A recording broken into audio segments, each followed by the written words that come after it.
Bismillahirrahmanirrahim. Assalamualaikum warahmatullahi wabarakatuh.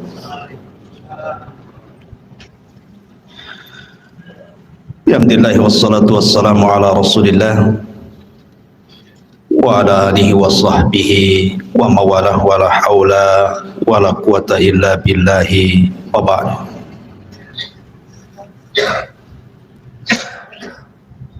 Alhamdulillah, di malam hari ini kita bisa kumpul kembali di Masjid Muhajirin, dan kajian di malam hari ini kita akan membahas, kalau biasa, Qasasul Anbiya, kisah-kisah para nabi di dalam Al-Quranul Karim.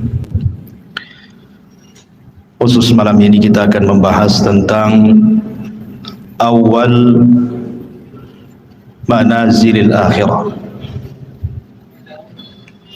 tempat pertama kita menginjak rumah menuju akhirat. Artinya kita bicara tentang seputar alam kubur. Ma'asyiral muslimin yang dimuliakan Allah Subhanahu wa taala, di dalam sebuah hadis yang dikeluarkan Imam Tirmidzi, Nasai, Ibnu Majah dan yang lainnya, Nabi SAW bersabda, "Aktsiru dzikra hadhibil ladzatil maut." Perbanyak oleh kalian mengingat akan sebuah hal yang menghancurkan setiap kenikmatan. Kemudian Rasul mengatakan, apa itu al-maut, kematian. Pembahasan di malam hari ini kita akan membahas seputar kematian seorang mukmin. Kemudian apa saja yang terjadi saat kematian seorang mukmin ataupun kafir. Kemudian apa yang terjadi di alam kubur dan peristiwa-peristiwanya. Kemudian juga tentang gambaran azab kubur dan hal-hal yang bisa menyelamatkannya, termasuk juga bicara tentang ruh, kemana ruh ini di dalam kuburan. Inilah pembahasan yang kita akan bahas di malam hari ini. Mudah-mudahan cukup waktunya. Ma'asyiral muslimin yang dimuliakan Allah Subhanahu wa taala, ada 4 perkara kemana seorang mukmin itu harus mengingat sebuah kematian. Pertama, karena mengingat kematian bisa menjauhkan kita dari maksiat kepada Allah Subhanahu wa taala.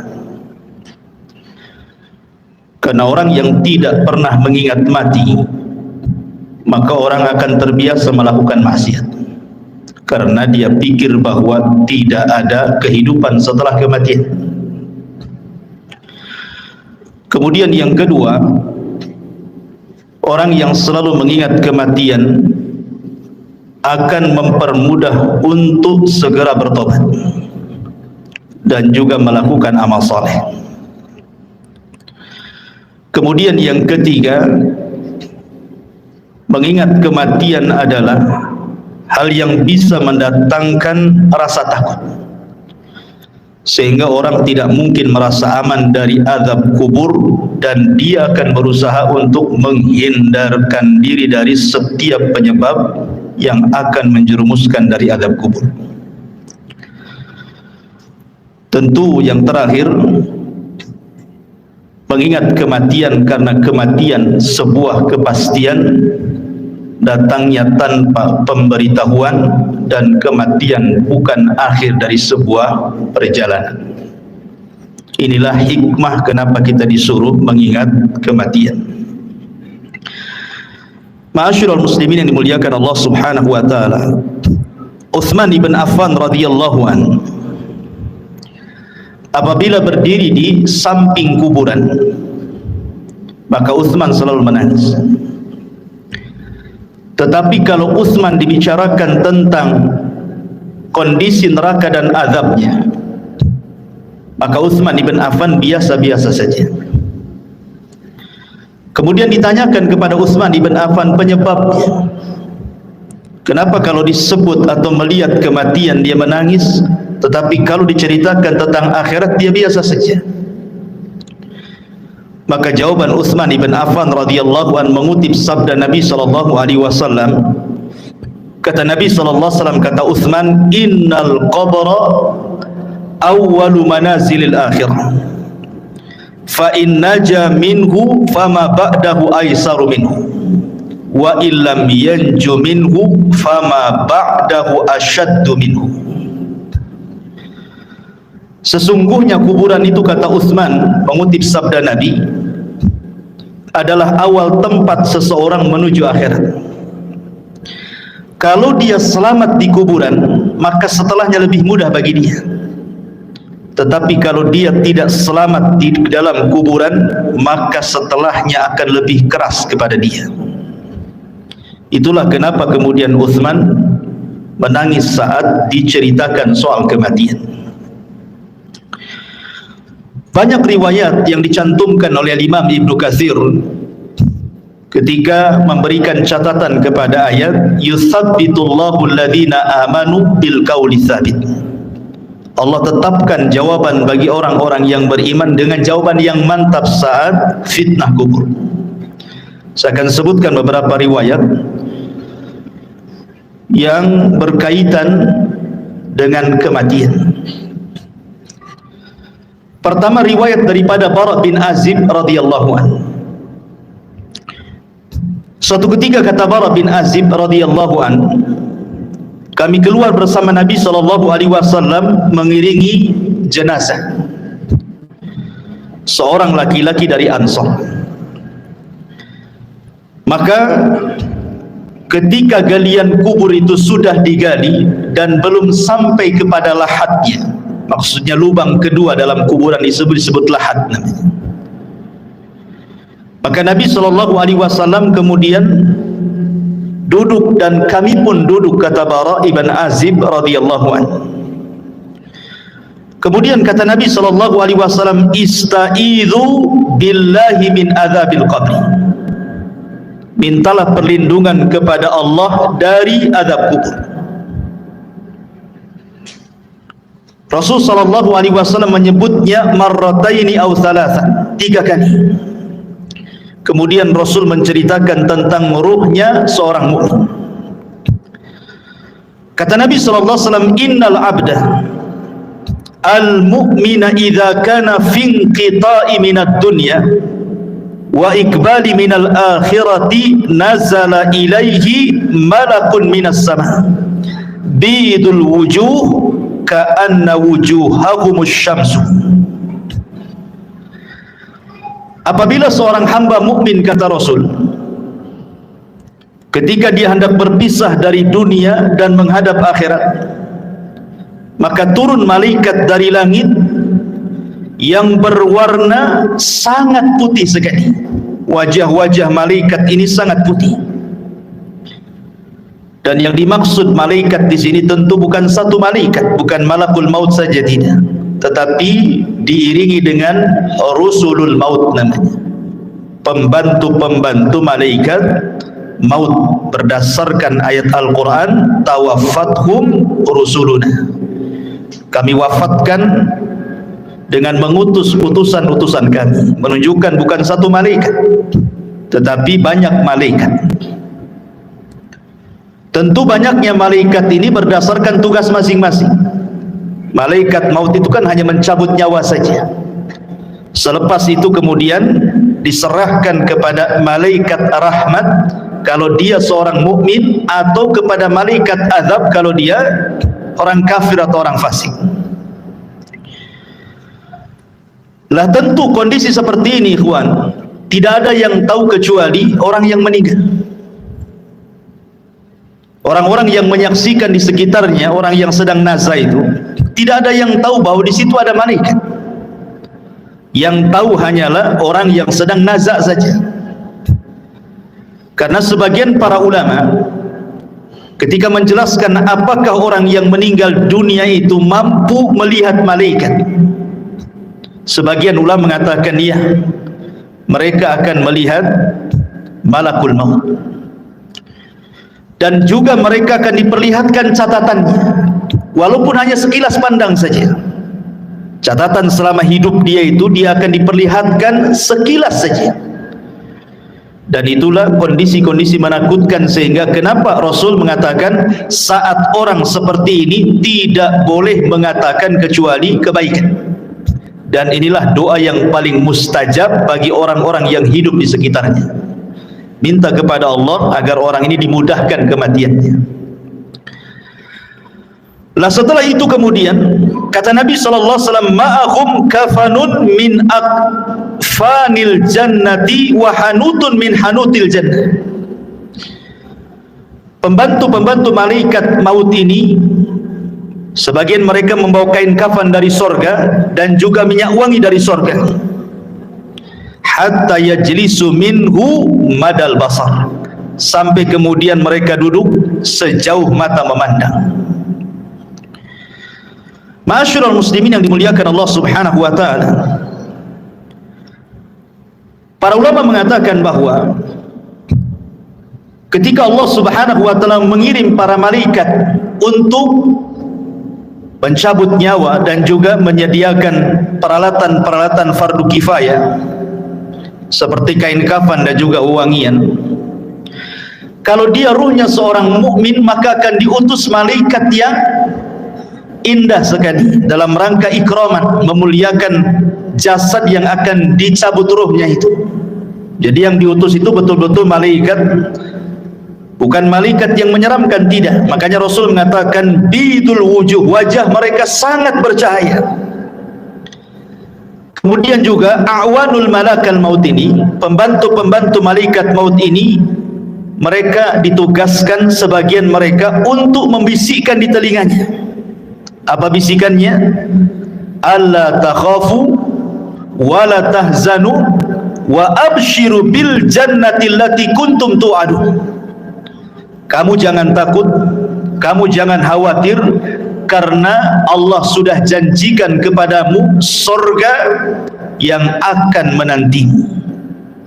Artinya bahwa kematian seorang mukmin itu sangat indah sekali, sangat indah, dan itulah yang dikehendaki seorang mukmin.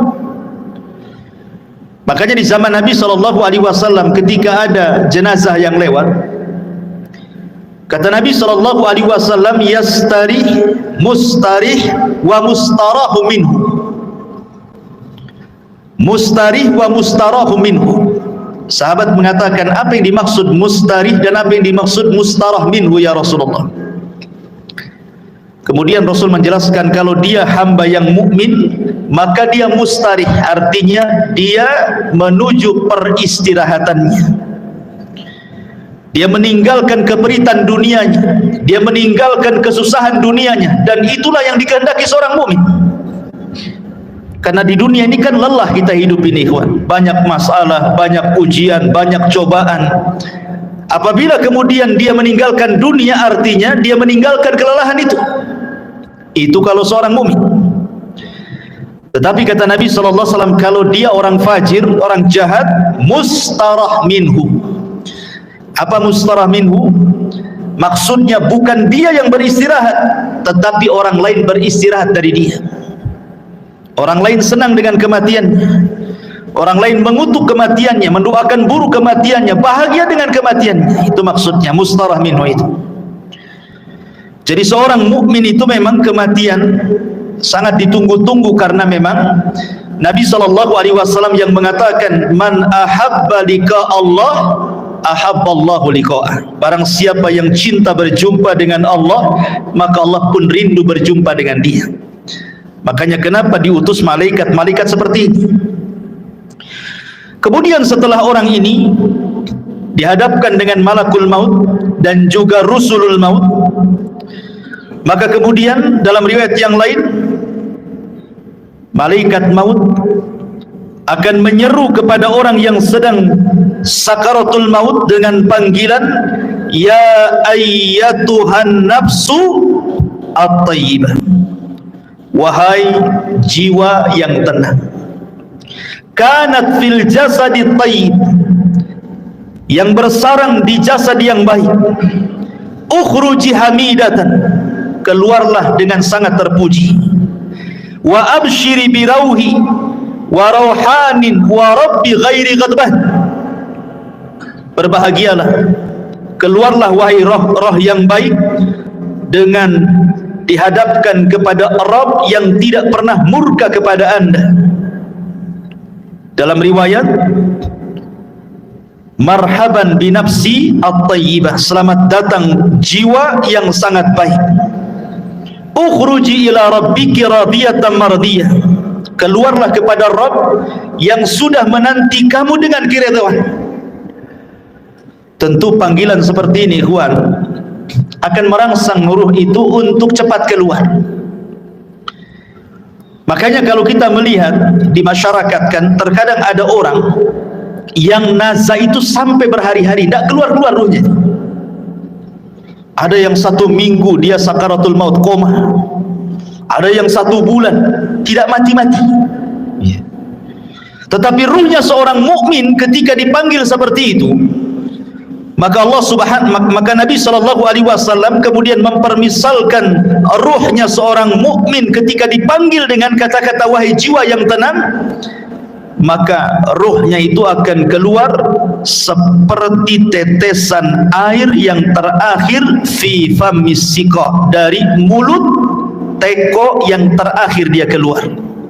Kalau saya analogikan ini botol aqua, ini kan banyak airnya. Kalau kita buka tutupnya ini, kemudian kita tuangkan, tentu air yang pertama kali yang keluar pasti deras, karena masih penuh dengan air kan.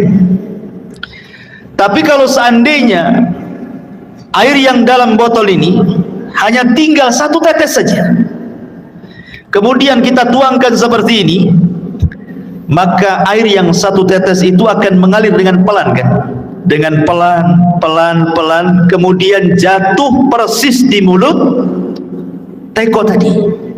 Begitulah gambaran Rasul ketika menjelaskan ruhnya seorang mukmin itu keluar seperti tetesan air yang keluar yang terakhir dari mulut teko. Jadi akan lembut, lain dengan kalau kita langsung keluar begini kan langsung deras gitu ya. Tapi kalau tetesan yang terakhir kan lembut keluarnya, pelan, tapi pasti kemudian keluar. Begitulah Rasul menggambarkan ruhnya seorang mukmin apabila dicabut oleh Allah lewat para malaikat maut ini. Ma'asyiral muslimin yang dimuliakan Allah Subhanahu wa taala. Kemudian kata Nabi sallallahu alaihi wasallam, setelah ruh itu dicabut, ingat malakul maut itu hanya mencabut ruh saja, tugas dia selesai sampai di sini. Kemudian setelah itu beralih kepada malaikat rahmat atau disebut dengan rusulul maut namanya. Lah rusulul maut inilah yang kemudian mengambil alih ruh tersebut, kemudian meletakkan di kain kafan yang sudah disediakan dari sorga. Kemudian wewangian yang semerbak laksana minyak misik dalam riwayat. Jadi baunya itu membumbung sampai ke langit, sehingga setiap malaikat yang mencium baunya di langit itu, mereka akan bertanya, ruhnya siapa ini? Maka malaikat yang membawa ruh ini akan menyebut nama dengan nama yang dia sukai dipanggilnya di dunia dan mengatakan ruhnya fulan ibnu fulan. Maka semua malaikat di langit memuji ruh ini. Kemudian ruh ini diangkat sampai ke langit pertama. Maka kemudian penjaga pintu langit pertama membuka pintunya, kemudian naik ke langit pertama. Semua malaikat di langit pertama mendoakan ruh ini. Kemudian naik ke langit kedua, seluruh malaikat di langit kedua mendoakan ruh ini, sampai kemudian melewati langit ketujuh. Tidak dijelaskan sampai di mana ruh ini dinaikkan ke langit. Yang jelas dia melewati langit ketujuh. Wallahu alam sampai di mana, karena riwayatnya tidak dijelaskan. Kemudian setelah itu Allah berjumpa dengan ruh ini. Kemudian Allah Subhanahu wa taala katakan kepada malaikat yang membawa ruh ini, kembalikan ruhnya ke dalam jasadnya dengan baik. Catatannya, angkat, letakkan di tempat yang paling tinggi yang disebut dengan Illiyin. Illiyin itu tempat yang paling tinggi yang ada di sorga. Letakkan catatannya di situ. Kemudian ruhnya kembalikan ke dalam jasadnya. Maka kemudian ruh itu ke dalam jasadnya dikembalikan. Lah saat seperti ini, ketika ruh ini diterbangkan ke langit, disitulah manusia sedang memandikan jenazah ini, kemudian mengkafani jenazah ini, kemudian menyolati jenazah ini, kemudian mendoakan jenazah ini, sampai kemudian ke dalam kubur, kemudian meletakkan di liang lahat, kemudian dipendam kuburannya. Jadi saat proses fardu kifayah itulah ruh naik ke langit. Jadi manusia sedang sibuk memandikan, mengkafankan, menyolatkan, menguburkan, maka ruh punya kesibukan sendiri karena dia sedang menghadap Allah Subhanahu wa ta'ala. Lah kemudian ketika selesai sudah penguburan, barulah kemudian ruh itu dihantar kembali ke dalam kuburnya. Lah ketika ruh dengan jasad ini kemudian kembali, disitulah orang yang ada di kubur ini sempat mendengar pembicaraan orang-orang yang di atas kuburan, termasuk suara terompahnya, suara sendalnya, dia mendengarnya. Termasuk apa yang dibicarakan di atas itu dia sempat mendengarnya. Apakah dia sedang menangis, apakah sedang mencela, ataukah sedang memuji, ataukah sedang berbicara tentang hal-hal tentang dia semua dengar. Dan itu berdasarkan riwayat Umar bin Khattab radhiyallahu an pernah bercerita ketika Nabi SAW selesai perang Badar. Kemudian pemimpin Quraisy itu semua mati di perang Badar dan dimasukkan ke dalam sumur yang tidak berpenghuni, yang disebut dengan Qalibu Badri. Kemudian Nabi SAW 3 hari menetap di Badar setelah kemenangannya, mulai dari tanggal 17 Ramadan sampai tanggal 20 Ramadan. Kemudian Nabi SAW menghampiri sumur yang dilempar jasad-jasad para pembesar orang kafir, Abu Jahal, Umayyah, kemudian Al-Walid dan semua pembesar Quraisy yang dimasukkan ke dalam sumur itu.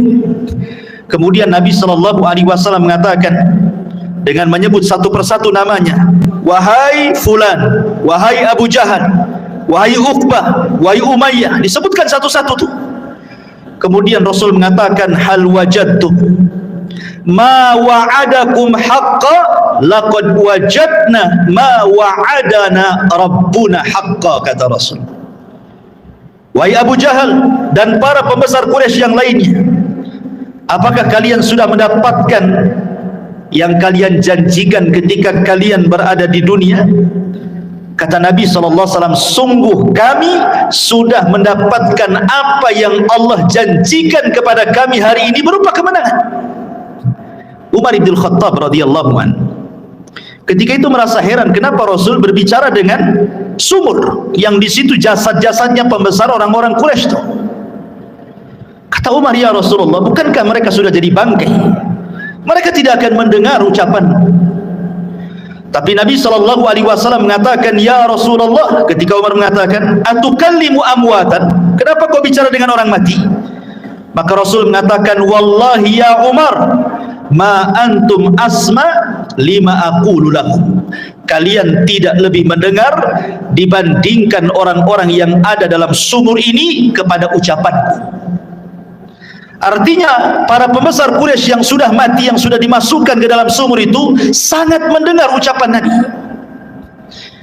Dari sini istinbat para ulama bahwa apabila orang masuk ke dalam kuburan, maka dia mendengar saat itu apapun yang dibicarakan orang di atas kuburan itu.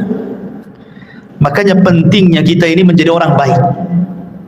Sebab kalau orang jahat pasti akan dibicarakan keburukan di atas kuburan, dan itu menakutkan dia dalam kuburan kan gitu. Tetapi kalau yang dibicarakanlah pujian-pujian, tentu akan menenangkan, karena tidak mungkin Allah mengumpulkan dua rasa takut, baik ketika di dunia ataukah ketika di dalam kuburan. Tidak mungkin Allah kumpulkan dua rasa takut. Kalau dia takut di dunia semasa hidupnya, maka dia akan merasa aman di kuburannya. Tapi kalau dia merasa aman di dunia, maka dia akan merasa takut di kuburannya. Lah ketika kemudian dia sempat mendengar suara-suara pembicaraan orang yang di atas kuburan, sampai yang terakhir sandal yang melangkah meninggalkannya, disitulah kemudian orang ini sempat mendengar akhir suara terompah yang meninggalkan jauh sampai di pintu gerbang kuburan. Disitulah Allah subhanahu wa ta'ala kirim amal solehnya. Dalam riwayat yang dikeluarkan atau yang diriwayatkan Abi Hurairah radhiyallahu an, tiba-tiba kemudian datanglah salat inda ra'sihi, waz zakatu an yaminihi, wasyamu an yasarihi, wa kana fi'lul khairati min sadaqatin wassilahi wal ma'rufi wal ihsan ila nasi inda rijlaihi. Tiba-tiba ini sebelum mungkar dan nakir datang, maka amalan salat akan mendatangi dan ada di atas kepalanya. Kemudian zakat di samping kanannya, kemudian puasa di samping kirinya, kemudian perbuatan kebaikan dari sedekah, menyambung silaturahim, memerintahkan kebaikan, berbuat baik kepada manusia diletakkan di antara kedua kakinya. Karena kan posisi dia berbaring, ya, posisi orang yang dikuburkan berbaring, sehingga di arah kepalanya ada sholat, kemudian samping kirinya ada puasa, samping kanannya ada zakat, kemudian di sebelah kakinya ada sedekah, ada silaturahim, ada kebaikan, dan begitu seterusnya. Dan amalan-amalan ini menjelma sebagai manusia. Jadi amalan-amalan soleh itu, sholat akan menjadi manusia, kemudian zakat akan menjadi manusia dan akan mengelilingi dia dalam kuburannya. Sehingga kemudian ketika mungkar dan nakir ini datang, kemudian hendak membentak dengan fitnah kubur, dengan pertanyaan-pertanyaan kuburannya dari arah kepalanya, maka amalan yang ada di kepalanya, amalan solatnya akan mendorongnya dan mengatakan, ma qibali madkhal, tidak ada jalan lewat sini. Kemudian yang ketika malaikat mungkar dan nakir akan bertanya dari sebelah kirinya, maka akan didorong oleh amal soleh sebelah kirinya dan mengatakan, ma qibali madkhal, tidak ada jalan kau untuk bertanya kepada orang ini. Dan begitu seterusnya, setiap kali malaikat mungkar dan nakir bertanya ini dari arah mana saja, maka kalian dilindungi oleh amal solehnya. Subhanallah ikhwan, ya. Sehingga malaikat yang akan memfitnah kubur ini kebingungan harus bertanya dari arah mana, ya. Makanya kemudian disebutkan dalam riwayat ini, fayajlisu wa qad tamassalat lahu syamsu wa qad danat lil ghurub fayuqalu lahu akhbirna amma nas'aluka fayaqulu da'uni hatta usalli. Ketika kemudian malaikat maut atau malaikat mungkar nakir hendak bertanya, tiba-tiba tidak digubris, tidak direspon oleh orang ini dan mengatakan, jangan tanya saya hendak sholat. Dia kepikiran ingin sholat. Bayangkan, ruhnya seorang mukmin yang ada dalam kubur itu masih kepikiran ingin sholat dan mengatakan, da'uni hatta usalli, jangan dulu kau tanya aku sampai aku laksanakan sholat, katanya. Padahal sudah tidak ada sholat lagi di kuburan, ya. Tapi begitulah ruhnya seorang mukmin, semangat ibadahnya itu sampai dalam kuburan. Akhirnya kemudian dia pun didudukkan dengan cara baik, kemudian juga ditanya dengan cara baik masalahnya. Dalam sebuah riwayat bahwa malaikat mungkar dan nakir ini saat bertanya kepada ruhnya orang yang beriman ini, kata Nabi SAW bahwa bentuknya ini memang luar biasa, sangat menakutkan. di mana suaranya kalbarki, suaranya malaikat mungkar dan nakir itu seperti petir, menggelegar. Kemudian juga ucapannya seperti kilat, dan wajahnya sangat menakutkan. Dari sini ikhwatu fiddin, pertanyaan semudah apapun dalam kondisi takut pasti akan sulit dijawab, kan? Anda saya tanya dengan pertanyaan-pertanyaan, tetapi kemudian setelah itu saya bunuh Anda, umpamanya saya letakkan pistol di kepala, kemudian saya tanya dengan beberapa soalan. Ketika rasa takut menguasainya, soalan semudah apapun akan sulit dijawab. Akan sulit dijawab. Ini kan soalan-soalan yang ma'ruf kita dengar di dunia. Siapa Rabbmu? Kita katakan Allah. Siapa Nabimu? Kita katakan Muhammad. Apa agamamu? Kita katakan Islam. Itu kan mudah. Mudah soalan ini. Tetapi dalam kondisi takut ikhwatu fiddin, walaupun soalan-soalan ini mudah dijawab, belum tentu orang bisa menjawab. Karena memang suara malaikat ini yang bertanya kepada orang ini luar biasa. Suaranya seperti kilat menggelegar, wajahnya menakutkan. Disinilah Allah subhanahu wa ta'ala berikan hidayah kepada ruhnya seorang mukmin, kepada hamba seorang mukmin, dan Allah katakan yusabbitullahu alladhina amanu bil qawli tsabit. Allah akan tetapkan jawaban orang-orang yang beriman dengan jawaban yang mantap. Jadi yang menjawab itu adalah ketetapan dari Allah, taufik dari Allah, bukan kita. Kan dalam kondisi takut kita tidak bisa jawab, ya. Tetapi hamba yang beriman ditolong dalam kuburannya, sehingga Allah subhanahu wa ta'ala arahkan jawabannya, sehingga setiap ditanya dia sanggup menjawab. Dan ketika dia sanggup menjawab itulah Allah subhanahu wa ta'ala memberikan rekomendasi dari langit dan mengatakan ang sadaqa abdi, hambaku telah benar. Ketika sudah dikatakan hambaku telah benar, mungkar dan nakir pun sudah pergi, tiba-tiba Allah katakan bentangkan kuburannya sejauh mata memandang. Bentangkan kuburannya sejauh mata memandang. Berikan cahaya dalam kuburannya. Bukakan pintu dari sorga. Hantarkan minyak wangi dari sorga, pakaian, minuman dari sorga, suasana dari sorga, hantarkan ke dalam kuburannya. Itulah yang disebut dengan nikmatul kubur namanya. Nikmat kubur. Ma'asyiral muslimin yang dimuliakan Allah Azza wa Jalla, Aisyah radhiyallahu anha pernah menceritakan suatu ketika masuk nenek-nenek Yahudi ke rumah Aisyah radhiyallahu anha. Kemudian nenek Yahudi ini mengatakan kepada Aisyah radhiyallahu anha, "Inna ahlal kubur yu'adzabuna fi kuburihim." Sesungguhnya orang-orang yang dikubur itu, kata nenek Yahudi ini, mereka akan diazab dalam kuburan mereka. Kemudian Aisyah mengatakan, kadzab, dusta kamu. Saya akan tanyakan kepada Nabi SAW.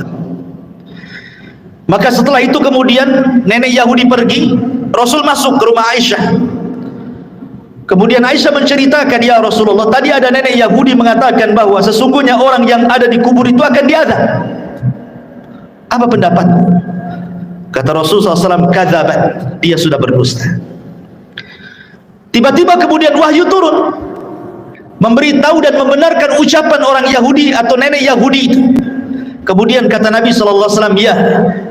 Kemudian Rasul mengatakan, inna hadhil ummah tubtala fi kuburihim. Telah benar ucapan nenek Yahudi itu, karena setiap umat itu akan diuji dalam kuburannya. Maksudnya akan diuji dalam kuburannya, akan diberikan fitnah yang sangat menakutkan.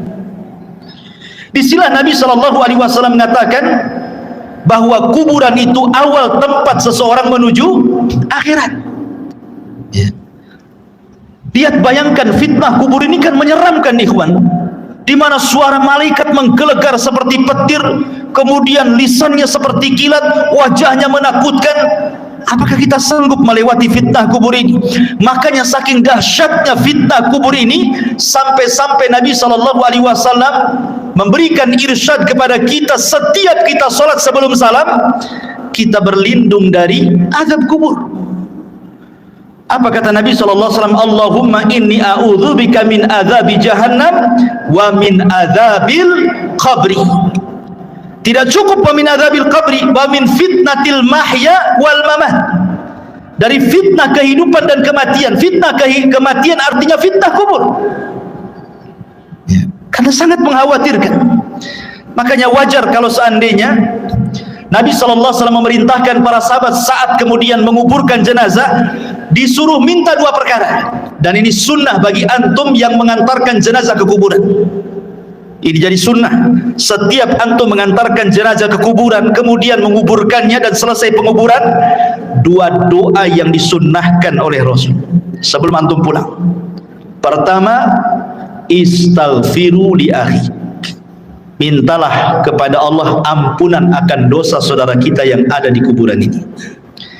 Yang kedua, minta kepada Allah ketetapan supaya dia sanggup menjawab. Itu saja. Itu sunnah dua, jangan pernah ditinggalkan. Jangan kita hantarkan mayat ke kuburan, setelah dikuburkan kita pulang. Enggak begitu sunnahnya. Tetapi selesai penguburan jangan pulang dulu. Kita dekati kuburan, kemudian kita kepal beberapa tanah kalau kita tidak ikut menguburkan, kemudian kita letakkan di atas kuburannya, kemudian kita katakan, ya Allah ampuni orang ini, ya Allah tetapkan jawaban orang ini, kemudian pulang. Itu sunnahnya, ya. Ma'asyiral muslimin yang dimuliakan Allah Subhanahu wa taala. Kembali kepada hadis Nabi sallallahu alaihi wasallam. Kemudian Nabi sallallahu alaihi wasallam mengatakan, adapun ruhnya orang fajir, orang jahat, orang kafir, orang fasik, maka kemudian malaikat maut ini akan menyerukan dengan kalimat-kalimat yang sangat menakutkan saat kematiannya. Dia mengatakan, ya ayyatuhan nafsul khabithah kanat fil jasadil khabithi ukhruji dhamimatan wa abshiri bihamimin wa ghassaq. Subhanallah. Malaikat maut mengatakan, wahai ruh yang jahat yang hinggap di jasad yang jelek, keluarlah secara tercela dan habarkanlah dengan neraka yang menyala-nyala dan juga dengan nanah penduduk neraka. Coba bayangkan panggilannya, wahai jiwa yang buruk yang bersarang di jasad yang buruk, keluarlah secara tercela dan habar gembirakan dengan neraka yang menyala-nyala dan darah dan nanah penduduk neraka yang sudah menunggunya. Keluar kamu. Ini panggilan menyeramkan, ikhwan. Makanya kenapa kemudian ruhnya orang-orang yang tidak beriman itu tidak mau keluar, sehingga terkadang nazak berhari-hari, berminggu-minggu, berbulan-bulan tidak mau keluar. Dia tersiksa itu dengan ruh yang ada dalam badannya, sampai-sampai Nabi SAW ke pisau yang berbentuk bengkok, mungkin bahasa kitanya seperti cerulit, ya. Ada pisau berbentuk bengkok seperti ini, kemudian dihadapkan dengan kambing wol, dihadapkan dengan kambing wol yang belum dicukur itu. Lihat kambing wol itu kan banyak tuh rambutnya tuh, kalau belum dicukur itu, ya.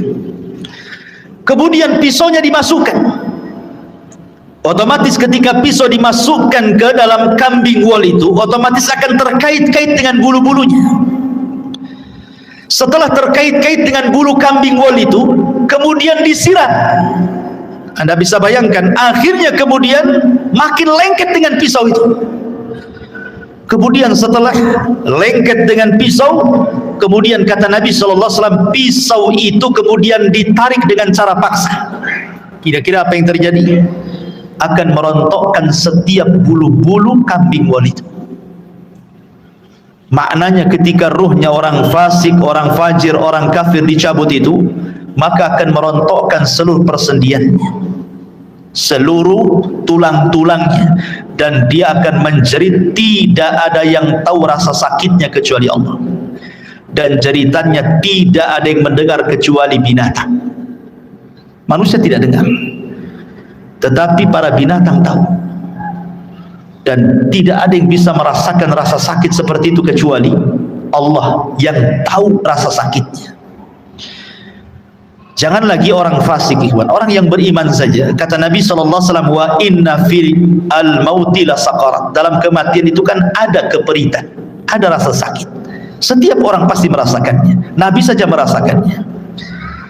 Tetapi rasa sakit yang diderita seorang mukmin saat kematian itu adalah, boleh jadi itu akhir penggugur dosa dia.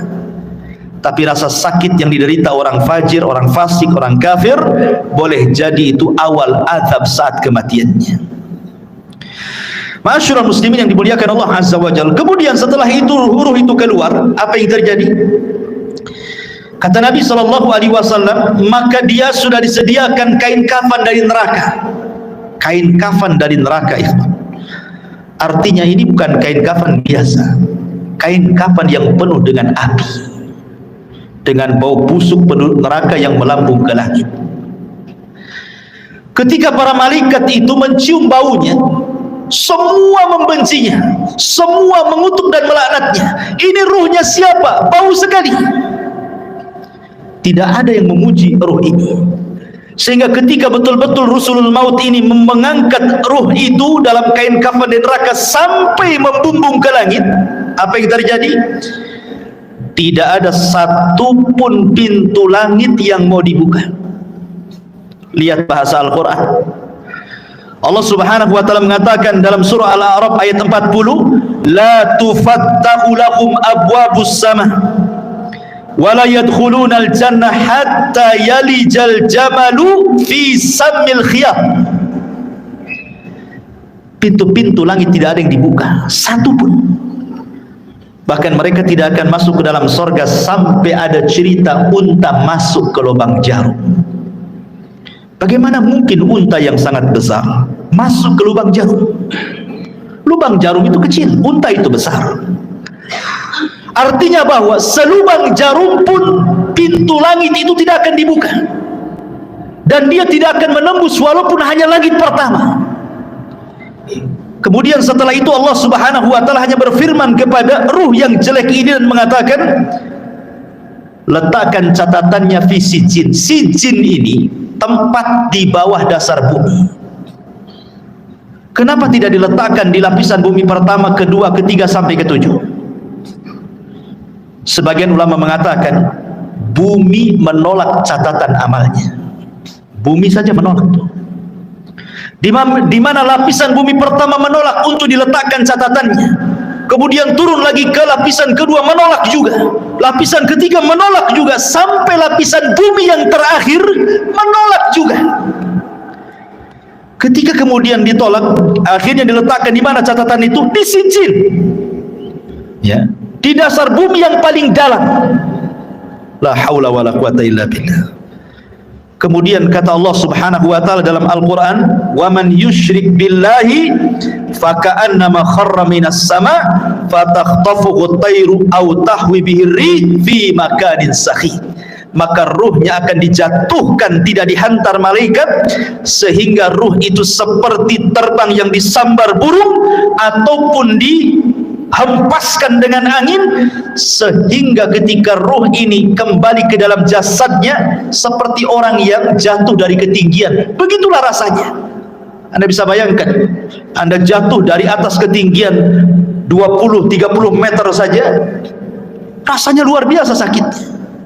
Itulah yang akan dirasakan oleh ruhnya orang jahat ketika dilempar dari langit kemudian menyatu lagi dengan jasadnya. Apa yang terjadi ketika itu?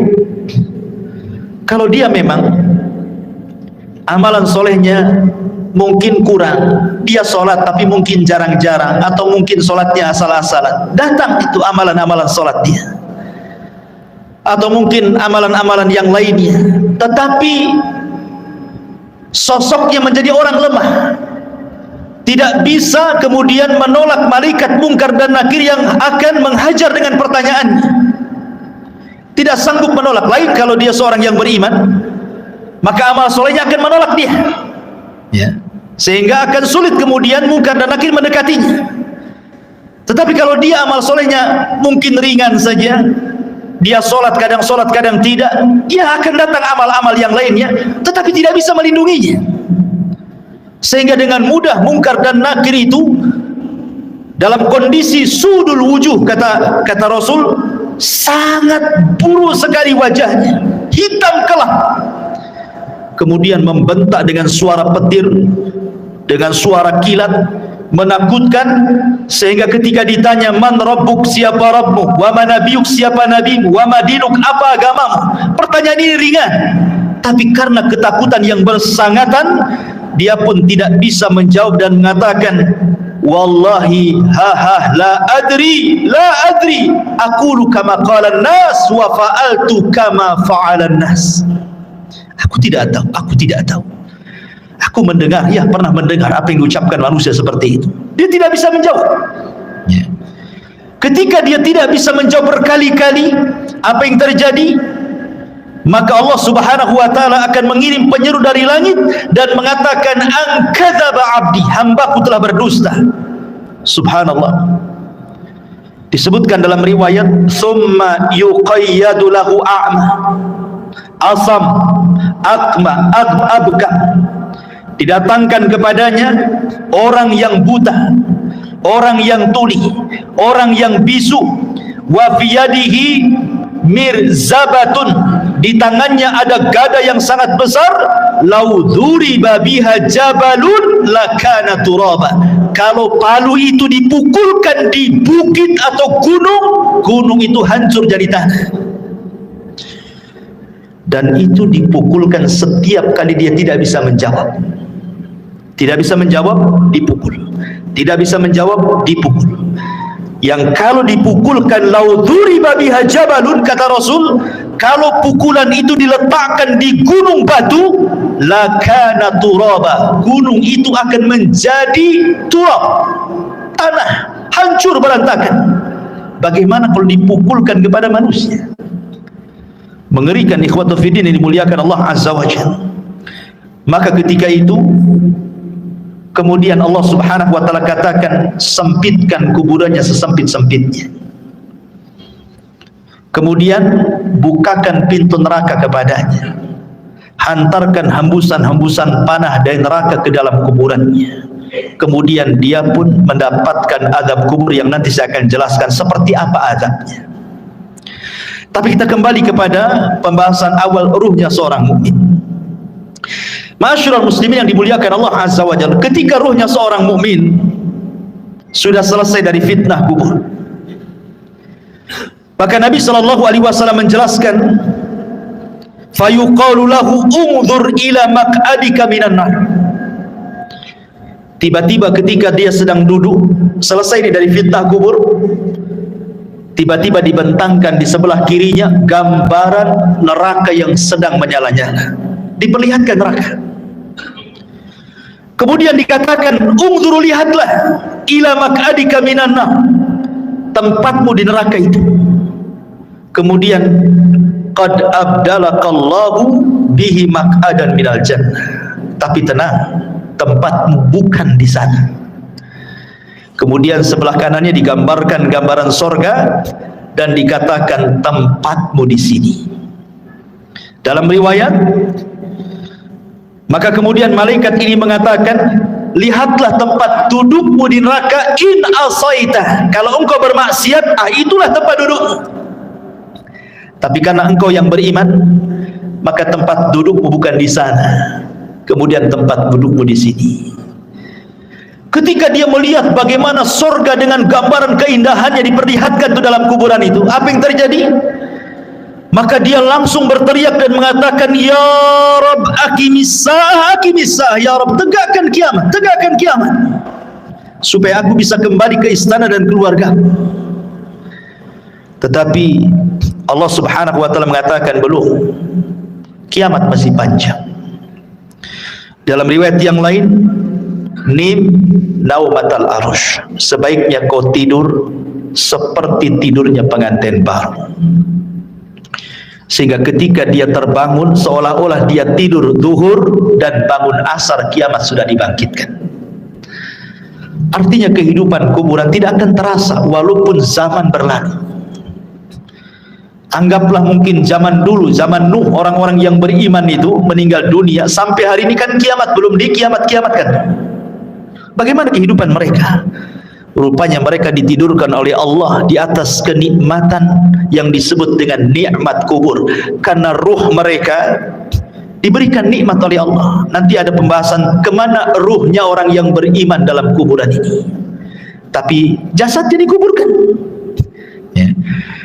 Mereka tidak akan merasakan, sehingga ketika kiamat dibangkitkan baru dia tertidur, terbangun dari tidurnya seolah-olah hanya setengah hari saja, mulai zuhur sampai asar dia tidur, kemudian dia terbangun.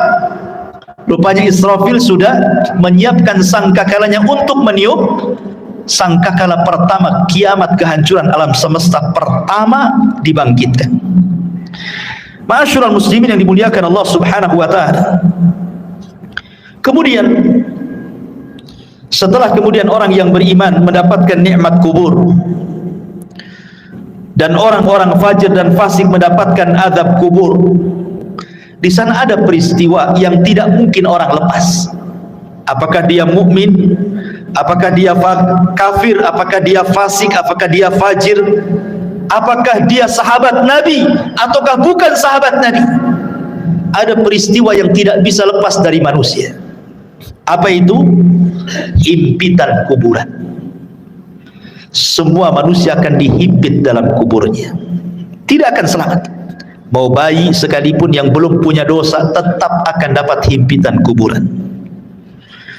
Bahkan sahabat Nabi sekelas Sa'ad ibn Mu'adz, yang satu kabilah Aus masuk Islam karena dia. Kemudian saat kematiannya 70.000 malaikat tidak pernah turun dari langit, turun pula ke bumi untuk ikut memandikan jenazahnya. Tapi Rasul mengatakan, kalau ada orang yang selamat dari himpitan kubur, Sa'adlah orangnya. Tapi Sa'ad pun tidak selamat.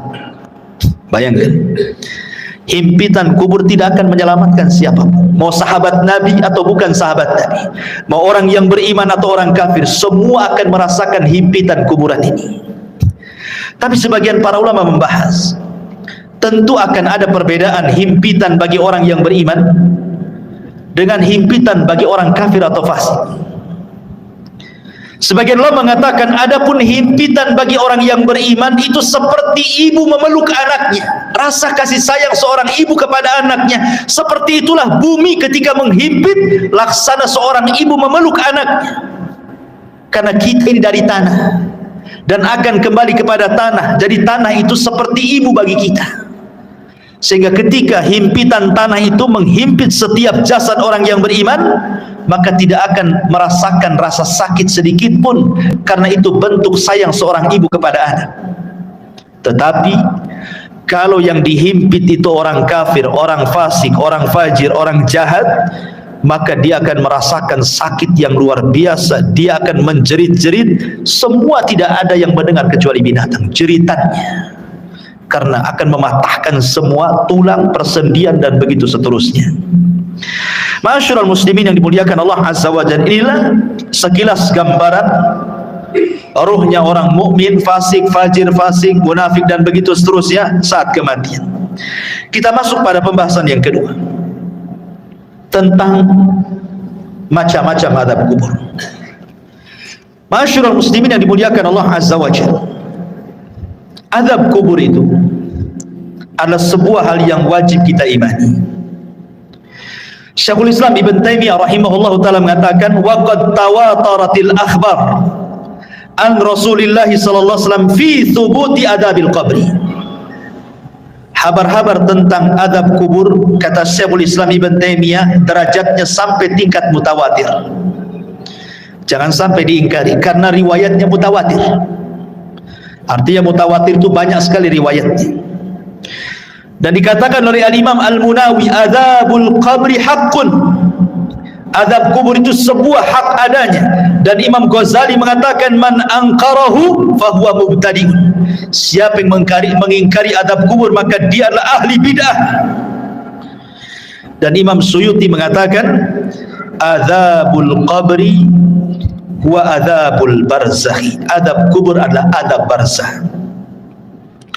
Udhifa ilal qabri li'annahu al-ghalib. Kenapa disebut kubur? Karena memang umumnya orang dikubur. Tapi sebenarnya ini disebut dengan barzah. Barzah itu artinya penghalang tembok antara kehidupan dunia dengan kuburan. Makanya tidak akan bisa orang itu mengintip kehidupan kuburan. Kenapa? Karena ada barzah, tembok yang menghalangi antara kita dengan mereka. Walaupun Anda pasang CCTV sekalipun, kita letakkan CCTV dalam kuburannya, maka kita tidak akan mampu melihat mungkar, nakir, peristiwa apapun yang ada di kuburannya. Ingat, karena ada barzah tadi. Barzah itu penghalang antara kehidupan kita di atas bumi dengan kehidupan di bawah bumi. Ma'asyiral muslimin yang dimuliakan Allah Subhanahu wa taala, bicara tentang adab kubur ada 9 poin yang ingin saya jelaskan. Yang pertama, tadi sudah dijelaskan dalam riwayat yang kita sudah lalui penjelasannya, adz-dzarbu bimitraqatin min hadidin. Pertama, pukulan dengan palu dari besi yang bisa menghancurkan gunung. Dan itu berdasarkan hadis Anas ibn Malik radhiyallahu anhu yang dikeluarkan Imam Bukhari, di mana disebutkan bahwa fayasihu sayhatan yasmauha man yalihi illa tsaqalaini. Ketika dia dipukul dengan palu itu, tidak ada manusia atau jin yang mendengarnya kecuali makhluk dari selain keduanya. Artinya jin dan manusia tidak bisa mendengar jeritannya. Yang bisa mendengar hanyalah binatang-binatang itu. Binatang mendengar jeritan kita, tetapi manusia dan jin tidak bisa mendengarnya. Kemudian yang kedua, yufrashu lahu qabruhu naran wa yulbasu naran wa yuftahu lahu babu ila nar wa yudayyaku alaihi qabruhu wa yudrabu bimitraqatin azimatin law dhuriba biha jabalun la sara turaba wa yubashshiru bil adzabi fil akhirah. Kemudian yang kedua, azab kubur itu terkadang dalam bentuk dihamparkan tikar dari neraka, dipakaikan pakaian dari neraka, dibukakan pintu dari neraka, disempitkan kuburannya, diletakkan palu yang bisa menghancurkan gunung, dan ditakut-takuti dengan azab akhirat. Bayangkan orang yang di kuburan, sebagian mereka dibentangkan tikar dari neraka, dipakaikan pakaian dari neraka lagi, dibukakan pintu dari neraka lagi, disempitkan lagi kuburannya. Subhanallah. Ini azab kubur yang kedua. Gambaran azab kubur yang kedua bisa dibaca dalam hadis yang dikeluarkan Imam Ahmad, Abi Dawud dari hadis Bara bin Azib. Kemudian yang ketiga, al-khasfu fil ardi. Terkadang dibuat gempa dalam kuburan. Yang merasakan orang yang dikubur saja tuh. Kita di atas bumi tidak ada gempa, tapi yang ada di kubur itu merasa digempakan, seolah-olah dia kemudian bumi itu digempa-gempakan, dan dia merasakan seperti itu. Dan ini berdasarkan hadis Ibnu Umar radhiyallahu anhuma yang dikeluarkan Imam Bukhari dan Muslim.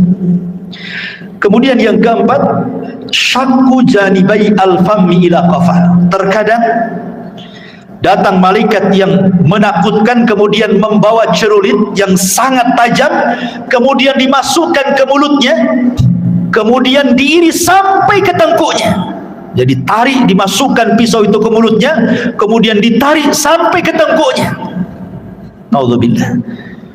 Atau terkadang radkhur ra'si bil hijarah. Ada malaikat yang membawa batu besar, kemudian orang itu dibaringkan, kemudian dibentur-benturkan kepalanya. Kalau hancur nih, dikembalikan lagi kepalanya menjadi bentuk baru, dihancurkan kembali, dan begitu seterusnya. Terkadang al-harqu fi tannuri minan nar, disediakan satu mangkok, satu bejana yang sangat besar, isinya air yang mendidih dari api neraka, kemudian digorengkan di dalamnya. Atau terkadang as-sibahatu fi nahri min damin ma'adh-dharbi bil hijarah. Tiba-tiba kemudian dia dihadapkan dengan sungai, semuanya bentuk darah. Kemudian dia diletakkan di tengah-tengah sungai darah itu. kemudian dia akan berenang, tidak bisa ke pinggir, karena setiap ke pinggir maka akan dipukulkan batu yang sangat besar ke mulutnya, sehingga dia akan berputar-putar sampai mati hidup lagi, dan begitu seterusnya. Dan 4 poin ini berdasarkan hadis Bukhari yang dikeluarkan atau yang diriwayatkan oleh Samurah ibn Jundab radhiyallahu anhu.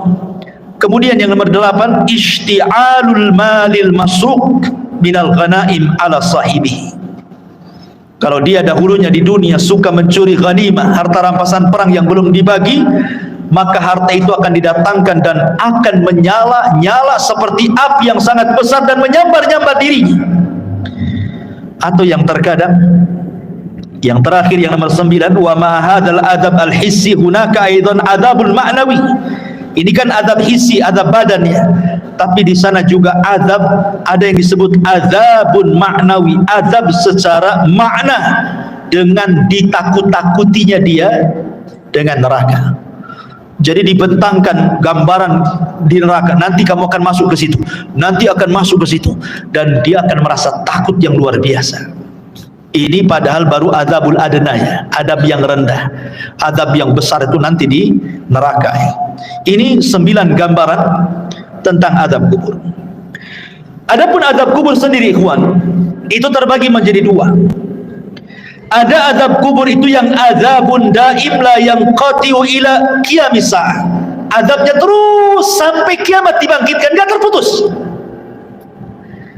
Dan yang kedua, ada adab kubur itu tidak terus tetapi terputus.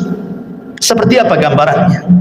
Yang pertama, azab kubur yang tidak terputus sampai kiamat adalah azab kubur bagi orang kafir dan bagi orang munafik, dan itu disebutkan dalam surah Ghafir ayat 46. Adapun azab yang terputus adalah azabnya usatul muwahhidin. Mungkin di dunia dia ahli tauhid, orang yang beriman, tetapi terjerumus kepada kemaksiatan. Dia sholat tapi masih berzina, dia sholat masih berdusta, dia sholat mungkin riba, dan begitu seterusnya. Jadi dia masih berbuat baik, beribadah, tapi satu sisi dia bermaksiat. Ya. Maka orang-orang yang seperti ini tidak terus menerus sampai kiamat. Akan tetapi orang yang seperti ini akan terputus azabnya dengan rahmat Allah Subhanahu wa ta'ala. Jadi akan terputus dengan rahmat Allah Subhanahu wa ta'ala. Itu berdasarkan hadis Abdullah ibn Umar radhiyallahu anhuma.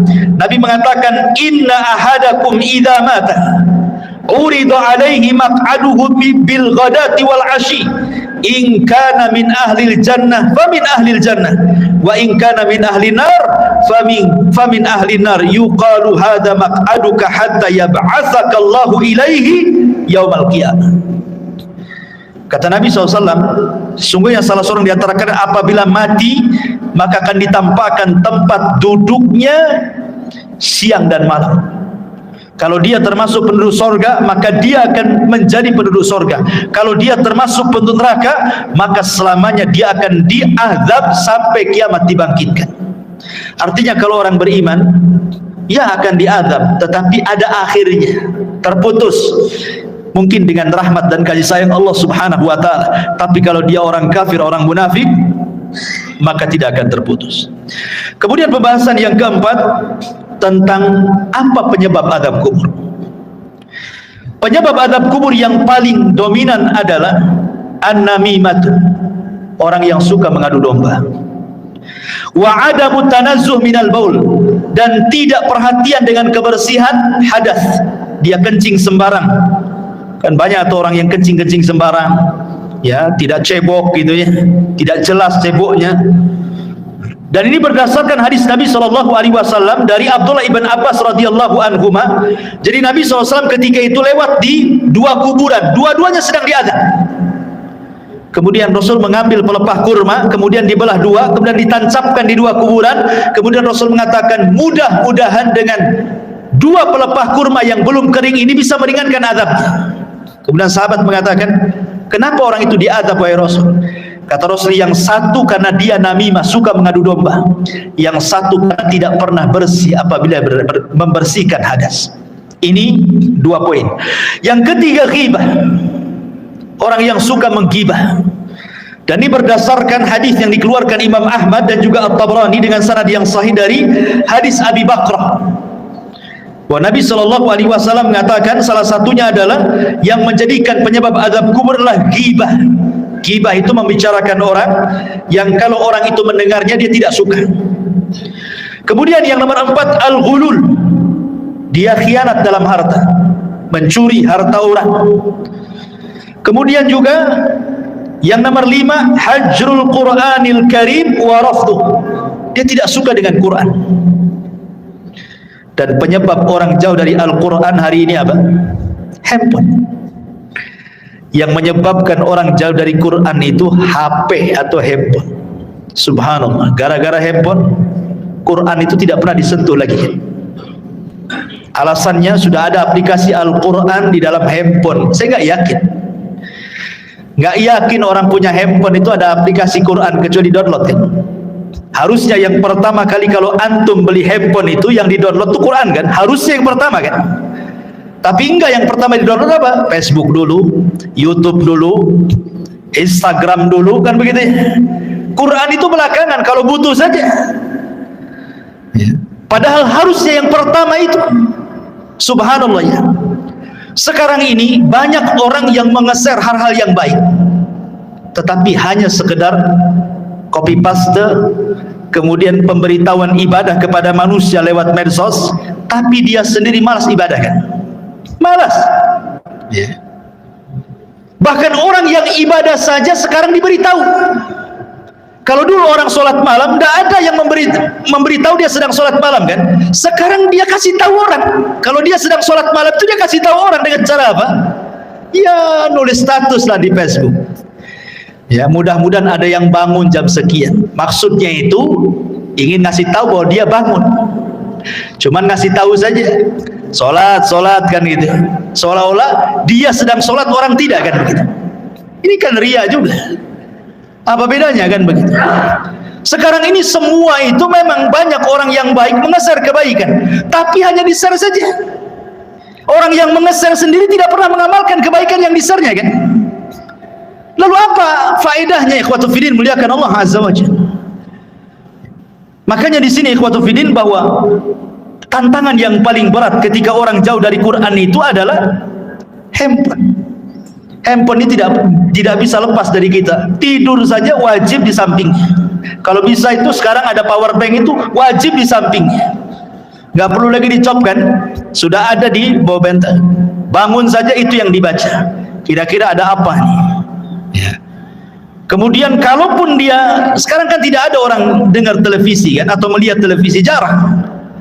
Orang sekarang pegang handphone, di mobil pegang handphone, di pekerjaan tinggal handphone. Kalau hilang handphonenya, itu kayaknya hilang dunia dari dia. Ya kan? Kalau dompet ketinggalan, gampang lah nanti. Tapi kalau handphone ketinggalan, pulang diambil. Ya, sampai seperti itunya. Jadi ini salah satunya adalah hajrul Quran, meninggalkan Quran, termasuk juga an-naumu anis salatil maktubah. Orang yang sengaja tidur ketika datang waktu salat. Dan itu berdasarkan riwayat yang dikeluarkan ataupun dari sahabat Samurah ibn Jundab radhiyallahu an, Nabi SAW mengatakan ammal ladzi yuslagu ra'suhu bil hajar fa innahu ya'khudul Qur'an fayarfadhuhu wa yanamu anis salatil maktubah. Jadi ketika Rasul menjelaskan di kuburan itu ada malaikat yang membawa batu, kemudian ada yang terlentang, kemudian dibenturkan kepalanya sampai hancur. Kemudian malaikat ini pergi hendak mencari batu yang lain. Kemudian ketika datang batunya yang baru, rupanya kepalanya sudah kembali menjadi normal. Dibenturkan lagi, kemudian cari batu lagi, dan begitu seterusnya. Kemudian Rasul menjelaskan bahwa adapun kenapa adab orang ini seperti ini, pertama karena dia tidak pernah membaca Quran, yang kedua karena dia tidur saat datang waktu sholat. Nah ini yang keenam. Kemudian yang ketujuh al-kadhib, orang yang suka berdusta. Dan sekarang dusta ini paling mudah dilakukan dengan medsos. Sekali lagi kembali ke medsos, apalagi musim politik hari-hari. Musim politik ini jangan nge-share asal-asalan, karena terkadang untuk menjatuhkan lawan, terkadang menyebarkan berita hoax. Kita tidak tahu. Ya, contoh umpamanya akhir-akhir ini kita mendengar Saudi Arabia mengadakan pesta itu, Holyland itu apa itu ya, pesta apa namanya, hantu. Ya. Hoax, Iwan. Tidak ada itu cerita kayak gitu. Dari mana? Itu hoax yang disebarkan untuk menjelek-jelekan negara sana kan itu. Itu kan sedang membuka festival apa? Ya, ceritanya begitu. Ya, memang dia membuka semacam wahana wisata. Kemudian di situ ada hantu-hantuan. Mungkin ada orang sana yang berpenampilan seperti itu, kemudian disebar seolah-olah Saudi mengadakan acara seperti itu. Ikhwatu fiddin, muliakan Allah Azza wa Jalla. Nah, berita-berita seperti ini kalau kita hanya melihat YouTube saja, oh seolah benar kan? Ya. Ini berita hoax. Kadang-kadang kita mudah terpancing dengan berita-berita seperti ini. Hanya karena melihat YouTube saja kan? Nah, ini hati-hati. Kalau kita mungkin hanya sekedar membaca, oke lah. Tapi kalau kemudian sampai mengeser kan sama aja dengan hantu menyebarkan dusta kan? Nah itu kan hati-hati. Ini penyebab azab kubur terbesar hari ini adalah dusta. Karena orang berdusta paling mudah sekarang. Nulis status share, copy paste share, selesai. Dia tidak sadar bahwa dia sedang berdusta. Kalau dulu berdusta itu paling 1-2 orang yang kena korbannya. Sekarang kita berdusta ini bisa ribuan orang kena korban, ikhwan. Dengan cara melihat itu semua kena dengan berita yang kita share. Nauzubillah. Ya. Dan ini kata Al-Hafidz Ibnu Hajar rahimahullahu taala, wa innama istahaqqa ta'dzib lima yanshau an tilka kadzbah. Bahwa kata Imam Al-Hafidz Ibnu Hajar rahimahullah mengatakan sesuatu hal yang berhak mendapatkan azab kubur ketika seseorang mudah kemudian menyebarkan berita dusta. Kemudian yang nomor 8 zina berdasarkan hadis Samurah bin Jundab.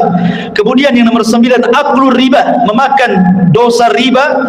Kemudian yang nomor 10 asyirku wal kufru, kesyirikan dan kekufuran, termasuk juga niyahatul mayyit. Niyahatul mayyit itu maksudnya orang yang hidup ketika ada yang meninggal, orang yang dicintainya, dia pun meraung-raung, menjerit-jerit seolah-olah menolak takdir Allah. Ya, seolah-olah menolak takdir Allah. Ini bahaya karena membuat orang yang meninggal itu diazab. Kata Nabi SAW, yu'adzabul mayyitu bibukai ahlihi. Bahwa mayit akan diazab dengan tangisan orang yang hidup kepadanya. Makanya antum wajib, laki-laki yang menggunakan akalnya, kalau ada keluarga yang meninggal, nasihati. Biasanya wanita-wanita yang suka niyahan, ya, nasihati mereka.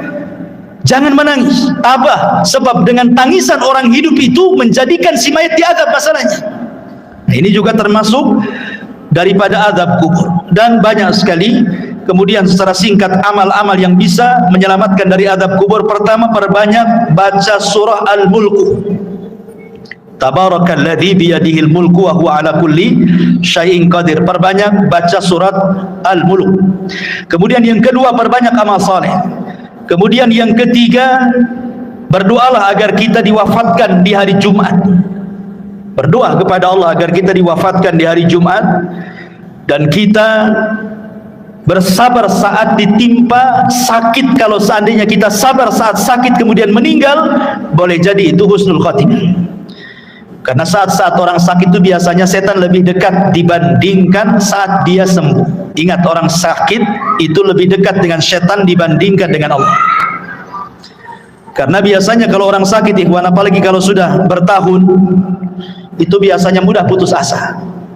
Terkadang di antara mereka lah sudah lebih mati saja daripada nyusahkan orang hidup, ya. Atau terkadang menolak takdir, kenapa saya terus yang sakit, kenapa kok gak disembuh-sembuhkan, kemudian bayangannya macam-macam, akhirnya malas ibadah, ya. Kemudian juga istiqomah, dan istiqomah ini berat, ya, tetapi inilah yang bisa menyelamatkan dari azab kubur. Kemudian juga al-mautu bimurabitan fi sabilillah, kematian saat menjaga perbatasan saat jihad. Kemudian juga yang paling penting berdoa kepada Allah Subhanahu wa taala dan senantiasa mengamalkan ketakwaan kepada Allah, dan yang paling penting lagi menjauhi sebab-sebab azab kubur yang tadi saya sebutkan tadi, ya, dusta, namimah dan begitu seterusnya. Tapi pembahasan yang terakhir bicara tentang ruh. Kemana ruh saat manusia sudah selesai pertanyaan mungkar dan nakir, artinya selesai fitnah kubur. Berarti masuk ke nikmat dan adab kubur kan itu. Kemana ruh ini saat nikmat ataupun adab kubur? Baik. Ma'asyiral muslimin yang dimuliakan Allah Subhanahu wa taala. Al-Imam Ibnu Qayyim rahimahullahu taala, beliau mengatakan dalam kitabnya Ar-Ruh, pembahasan di mana ruh ini.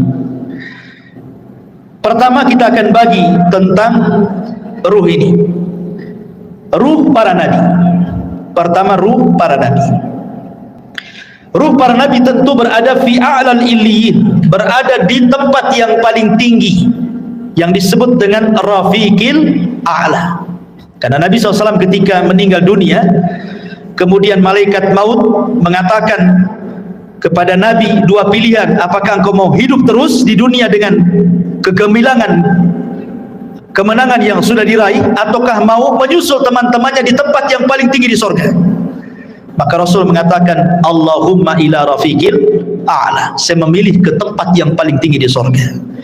Jadi ruhnya para nabi berada di rafiqil a'la. Kemudian yang kedua, arwahu syuhada, ruhnya para syuhada, orang-orang yang mati syahid. Allah Subhanahu wa taala mengatakan dalam surah Al-Imran ayat 169, wala tahsabanna alladziina qutilu fi sabilillahi amwatan bal ahya inda rabbihim yurzaqun. Jangan kau sangka orang yang mati di jalan Allah itu mati, tidak, mereka hidup. Mereka mendapatkan rezeki di sisi Allah Subhanahu wa taala. Abdullah bin Mas'ud radhiyallahu anhu ketika bertanya tentang ayat ini kepada Nabi sallallahu alaihi wasallam, di mana ruhnya para syuhada? Maka Rasul mengatakan, arwahuhum fi ajwafi tairin hadarin laha qanadilun mu'allaqatun bil arsy. Jadi ruhnya para syuhada berada di kendil-kendil, dibawa oleh ketiak burung sorga, kemudian diletakkan digantungkan di arsy Allah Subhanahu wa taala. Jadi ruhnya para syuhada berada di kendil-kendil yang dibawa terbang oleh burung-burung, kemudian digantungkan di bawah arsy. Ini ruhnya para syuhada. Kemudian yang ketiga, arwahul mu'minin salihin, ruhnya orang-orang yang beriman yang saleh. Maka takunu tuyuran ta'alluqus syajaril jannah, maka ruhnya orang-orang yang beriman yang soleh, mereka akan digantungkan di pohon-pohon sorga. Mereka akan digantungkan di pohon-pohon sorga. Adapun yang keempat, arwahul usad, ruhnya orang-orang yang ahli maksiat.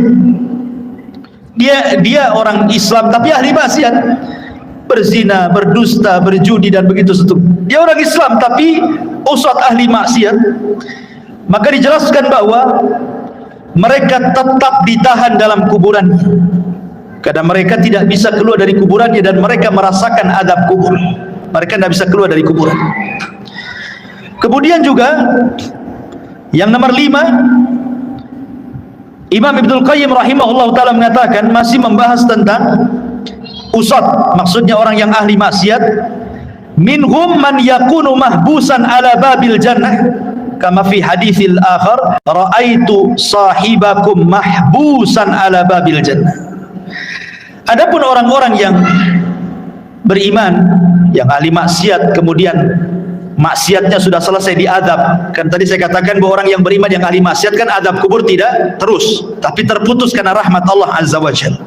Lah sebagian ruhnya itu diletakkan di halaman pintu sorga. Ya, di halaman pintu sorga kata Imam Ibnu Qayyim rahimahullahu taala. Kemudian yang keenam, ruhnya orang-orang kafir. Tentu ruhnya orang-orang kafir, mereka diadab dan tidak bisa keluar dari kuburan, dan mereka akan bolak-balik masuk neraka. Tetapi sekali lagi ikhwatu fiddin muliakan Allah Azza wa Jalla, keterangan para ulama seperti ini tidak bisa kita katakan dengan jazam, dengan tegas, karena soal ruh itu kan tidak ada yang tahu kecuali. Makanya Al-Imam Ibnu Qayyim rahimahullahu taala ketika Al-Imam Ibnu Utsaimin rahimahullahu taala ketika ditanya tentang ruh ini, maka beliau mengatakan ruh itu urusan Allah Subhanahu wa taala dan ini adalah perkara gaib, kita tidak bisa menetapkan kecuali dengan dalil. Ini kan hanya ijtihad para ulama saja seperti ini. Tetapi hakikatnya ruh di kuburan itu di mana? Wallahu a'lam. Hanya Allah Subhanahu wa taala yang tahu dengan kondisi ruhnya, apakah mereka orang-orang yang beriman ataukah mereka orang-orang kafir. Adapun ada riwayat yang maudhu yang disebutkan oleh sebagian ulama seperti ruhnya orang kafir berada di sumur Barhut, diletakkan di sumur Barhut. Sumur Barhut itu yang ada di Hadrul Maut Yaman. Di situ ada sumur, antum bisa klik saja atau di YouTube sumur Barhut. Itu sumur menakutkan yang ada di Yaman. Ya, sampai hari ini para ilmuwan berusaha meneliti itu. Ya, sumurnya besar. Jadi ada yang mengatakan bahwa orang-orang kafir diletakkan di sumur itu. Ya, adapun ruhnya orang-orang yang beriman tentu fil aliyyin, tetapi sekali lagi ini riwayatnya lemah gitu ya, bahkan tidak berdasar. Tapi oleh sebagian ulama ada yang menyebutkan seperti perkataan Imam Barbahari rahimahullah dalam kitabnya Syarhu Sunnah. Wallahu a'lam bishawab. Maka dengan berakhirnya pembahasan ruh, berakhir juga pembahasan tentang seputar kematian dan azab kubur. Mudah-mudahan bisa menjadi ibrah bagi kita, dan kita tutup dengan doa kafaratul majlis. Subhanakallah bihamdika asyhadu an la ilaha illa anta astaghfiruka wa atubu ilaik. Allahu ta'ala alam. Assalamualaikum warahmatullahi wabarakatuh.